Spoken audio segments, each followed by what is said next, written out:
పర్టిక్యులర్‌గా ఈ ప్రాజెక్ట్ కూడానండి చూస్తుంటే ఎంత బా అనిపిస్తుందంటే, వస్తుంటే చూసానండి ప్రాజెక్ట్‌ని గూడా. మినీ ట్యాంక్ బండ్ లాగా ఎంత బావుందో అసలు. నెక్స్ట్ ఇంకోటేంటంటే ఇక్కడ అసలు గ్రౌండ్ వాటర్ ప్రాబ్లమ్ గూడా ఉండదు. పక్కనే మంచి లేక్ ఉంది. బిల్డింగ్ పడిపోయిందంటే లేక్ వ్యూ బాగా కనిపిస్తది. చుట్టుపక్కల గూడా మొత్తం కాలేజెస్, స్కూల్స్ అన్నీ కనిపిస్తున్నాయి. మీరు చెప్తుంటే కూడా విన్నాను నేను అన్నీ. అవును. చాలా బా అసలు ఈ అనిపిస్తోందండి. ప్రాజెక్ట్ అనేది నేను ఒక ప్లాన్‌తో స్టార్ట్ చేశాం మేడం ఇది. ఓకే. అంటే ఇది ఇట్స్ ఎ ఫ్యూచర్ ప్లాన్ లాగా మేము యాహ్! ఆలోచించి చేయడం ఫైన్. జరిగింది. ఆ! అంటే ఇప్పుడు కాదు, వాట్ అబౌట్ ఆఫ్టర్ 5 ఇయర్స్ లోపల ఇక్కడ ఏమి మనకు జనరేట్ చేయగలుగుతాం అనేటువంటి కాన్సెప్ట్‌తో దీన్ని చేయడం జరిగింది. అందువల్ల నేను ఏంటంటే సదాశివపేటలో ఉన్నటువంటి ఇన్ని ఫీచర్స్ ఇప్పుడు ఎక్కడ లేఅవుట్ వేసినా మనం ఏం కోరుకుంటాం యాస్ ఎ కస్టమర్‌గా, అరే అన్ని ఫెసిలిటీస్ నా ఉండాలి. వెంచర్ పక్కన నా ప్లాట్ యాహ్! పక్కన ఒక ఎంఆర్ ఆఫీస్ రావాలి, కరెక్ట్. పోస్ట్ ఆఫీస్ రావాలి, బస్ స్టాండ్ రావాలి, అంటే ఒక సిటీ స్కూల్ రావాలి, ఏర్పడాలని కాలేజ్ రావాలి, కోరుకుంటాం. హాస్పిటల్ రావాలి ఇవే అనుకుంటాం. బట్ నాకు రాబోలేదు, ఆల్రెడీ ఉన్నాయి నాకు.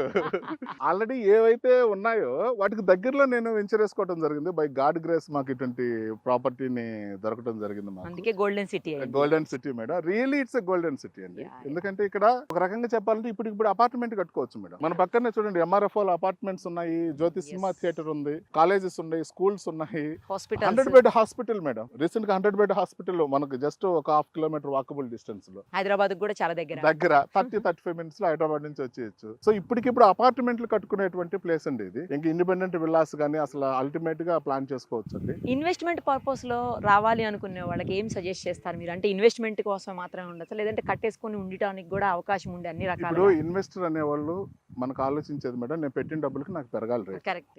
End of the day motivation అనేది అదే మనకు. అవును. సో ఇప్పుడు నువ్వు ఆల్రెడీ ఏదైతే ఇన్వెస్ట్ చేస్తున్నావో నీకు దగ్గరలో ఇన్ని డెవలప్మెంట్స్ ఉన్నాయి, సినిమా థియేటర్, ఎంఆర్ఓ ఆఫీసు, వాటి పక్కనే నువ్వు కొంటున్నావంటే నీకు ఇంకా వేరే ఆలోచన అవసరం లేదు. ఇమ్మీడియట్గా నువ్వు పెట్టిన ప్రతి రూపాయి అప్పటికి వచ్చే తలకి 100 రెట్లు పెరగచ్చు. రెండోది ఏంటంటే నువ్వు తీసుకున్నటువంటి ప్రాపర్టీ దాంట్లో ఇప్పటికిప్పుడు విల్లాలు కట్టుకోవచ్చు, అపార్ట్మెంట్సే కట్టొచ్చు. ఓకే. సో అటువంటి ప్రాపర్టీలో నువ్వు కొనేటప్పుడు నీకు ఇంకా అసలు కస్టమర్కి వేరే ఆలోచన లేకుండా హ్యాపీగా తీసుకోవచ్చు అండి. ఇది మున్సిపల్ అప్రూవ్డ్ కూడా అది- ఆల్రెడీ.